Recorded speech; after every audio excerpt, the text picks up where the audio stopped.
What's going on, everybody? This is Island Hopper TV. Today we're going to talk about the things to know when visiting Dubai.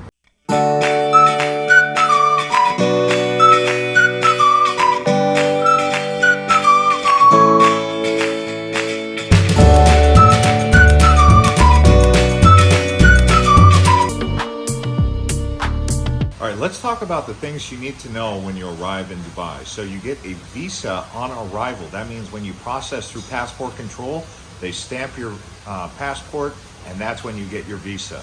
And that visa does not cost anything, and you get 30 days. All right, let's talk about the best time to visit Dubai. The best time, hands down, for weather is going to be from October until April. After that, you start to get a lot hotter in Dubai. July and August, very, very hot, but the benefit of coming in those months is you're going to get affordable accommodation. You can get a 5-star hotel on downtown Dubai on the very top floor for around $150 per night. There's still going to be some other 5-star hotels that are more expensive, but that's the benefit of visiting in the summer. For me, I found a gray area around September and May. You still get hot temperatures, but you also still get affordable accommodation. So avoid July, August, shoot for September or May if you want to get the cheap places. And if you want the great weather, I just told you it is from October to April. That's when everything's open too. All right, guys, let's talk transportation when visiting Dubai. One of the best ways to get around Dubai is on the metro.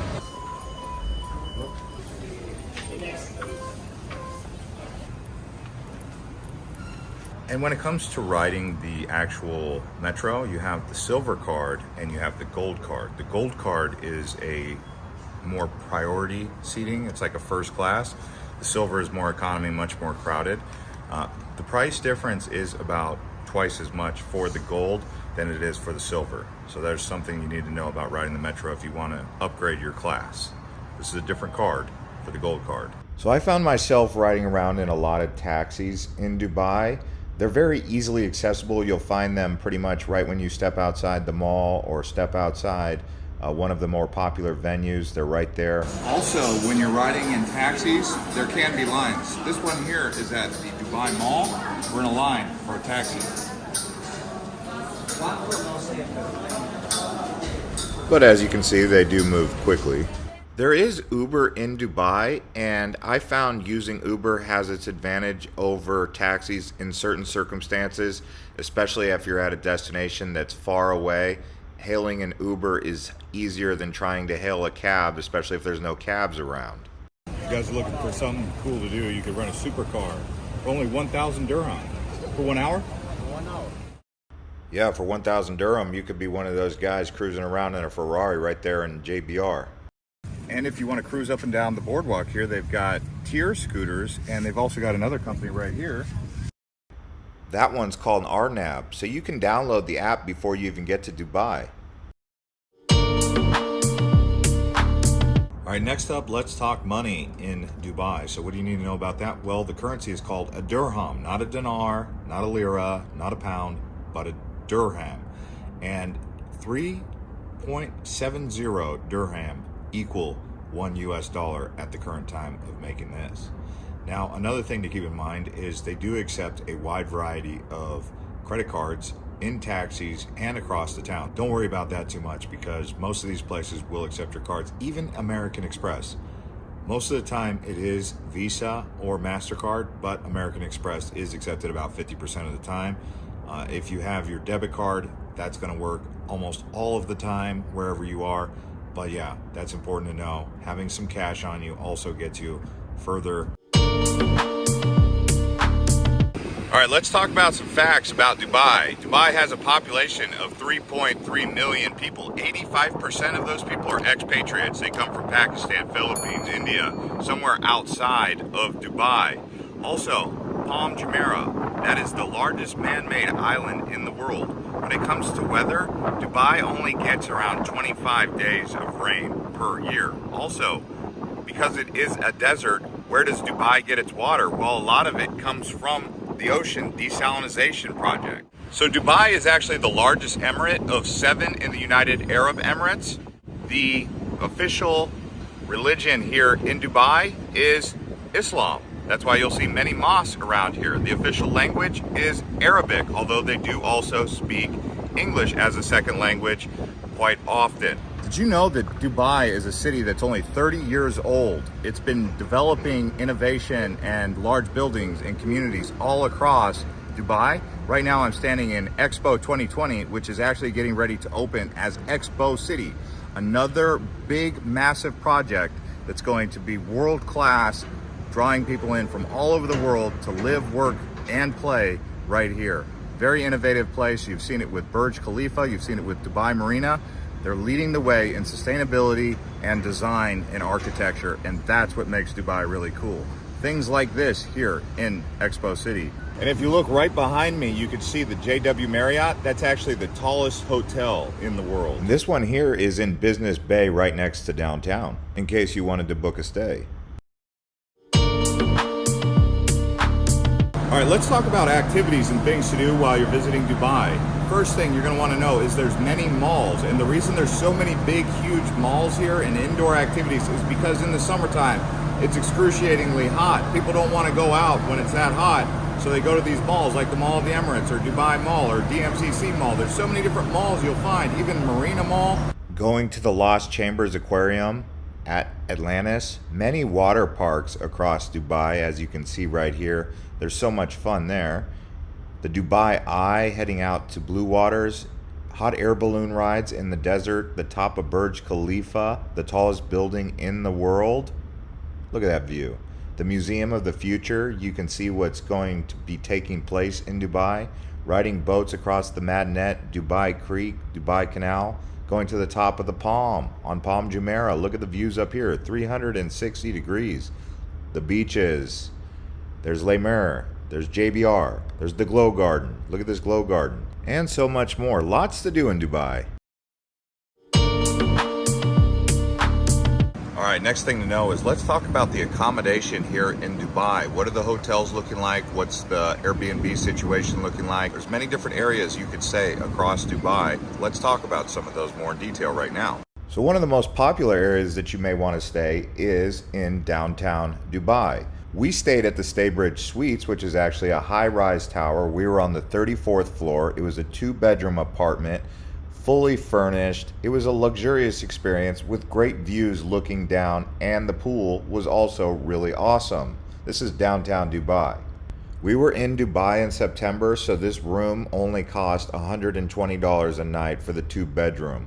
After staying in downtown, we decided to move around to the Dubai Marina. We started out at the Marina Hotel Apartments. This one was a bit bigger than the Staybridge, but it was about the same price. It was a 2-bedroom also.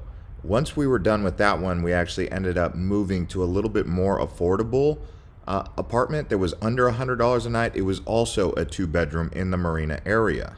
It was a bit smaller than the other one, but it had more things to do around there. The one problem with this area was that it was hard to get in and out of, and there wasn't a metro, which is probably why this one's more affordable than the other one, because out front of the Marina apartment there was the metro station. This one you actually had to walk at least 10 minutes to get to the metro and 10 minutes to get to the tram. So yes, you save money, but you do lose convenience. So choose location wisely. All right, guys, let's talk about nightlife in Dubai. So I'm standing here right now with Dubai Marina in the backdrop. So a lot of people think that Dubai is a dry city, but that's not the case. It's dry in town, but there's hotels and other places like lounges that are allowed to get a liquor license. That's how people are able to drink. So no, it's not a dry city. And along with your beverages, you will get shisha, like we found here at Cavo. Cavo is located in Business Bay. There's many different areas that you can check out for nightlife, but the big ones that you're going to want to explore is going to be Business Bay, the Marina area, the Palm. Also around JBR, they have some lounges that are worth checking out at some of the hotels. But if you do research on Google and you type in the top 10 places to enjoy nightlife, top 10 lounges, top 10 bars in Dubai, you'll get a whole list right there. Or you can simply subscribe to this channel and watch our next video that's coming out about nightlife in Dubai. We're also making another video about best places to stay. These are going to be full dedicated videos more in detail about both of those subjects. Now, getting back on subject with nightlife for the sake of this travel guide here, there are sometimes dress codes. So you will want to research if the place that you're planning on going has a dress code. For example, don't show up someplace in shorts if they require you to wear pants. Or don't show up in flip-flops after going to the beach thinking that you're going to be able to get in, because they do have rules about this at some clubs. Not every lounge is going to have a dress code. Not every lounge is going to have an entry fee. And yes, of course, when you're in Dubai, you can get pizza just like this.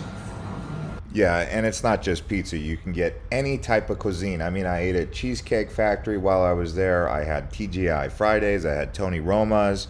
I also had plenty of local cuisine, like Lebanese cuisine. So this idea that you're coming to an Arabic country and you're only going to be able to get Arabic food or Middle Eastern food, it couldn't be further from the truth. You're going to get a whole bunch of different cuisine. You're going to get Japanese, Chinese, Italian, luxury food, fast food, all sorts of variety. You could see right here, we're trying out a variety of different cuisine right here in Dubai. Dubai is truly a world city. That's what a lot of people don't understand. When you come to Dubai, you're entering into one of the top 5 global cities, international cities in the world. And the food that you're going to have at your beck and call is going to be a reflection of that. If you want takeout in the middle of the night or room service in the middle of the night, you can call up your hotel front desk and they will deliver. It's one of those kind of cities. And yes, they even have hamburgers. But here's what I will say about the food scene. I actually ended up picking up some new favorites because I was so open to the international food scene here. And now I actually like to drink breakfast tea. I was not a big breakfast tea drinker. I was more of a coffee kind of guy. I was open to ideas here visiting the Middle East, and now I like tea. And when it comes to other beverages like mocktails or cocktails, of course they have that. And then plenty of dessert. I mean, got to stay away from dessert sometimes because it can be addicting, maybe once or twice a week, but you guys get the idea. They got lots of that here. Or simply going out for a midnight snack or a late night snack. And before you arrive in Dubai, if you want someone to do a delivery service here in Dubai, download the app Deliveroo. Deliveroo is essentially Uber Eats or DoorDash, what we have in the States, or depending on where you're coming from. But many of the hotels won't let your driver go to your room, so they'll drop it at the front desk. And last but not least, let's talk about safety. So this is the question that comes up so frequently, and the best way I can answer it is, did you know Dubai is literally one of the safest cities in the world? Safer than Norway in many instances, safer than the United States all the way across the board. Dubai is a very safe place. The crime rate is super low. When it comes to violent crime, it's almost non-existent. It happens, but it's very rare. Petty crime, very rare. So if you're one of those people who's worried about safety in Dubai, you're not really going to have too much concern with this. You can walk around 11 o'clock at night in downtown or at Business Bay or in the marina area and not really have to be too concerned, even as a female. But as always, just use common sense. No place is 100% perfect. And in conclusion, when you come to Dubai, get ready to have a out of this world experience and enjoy yourself.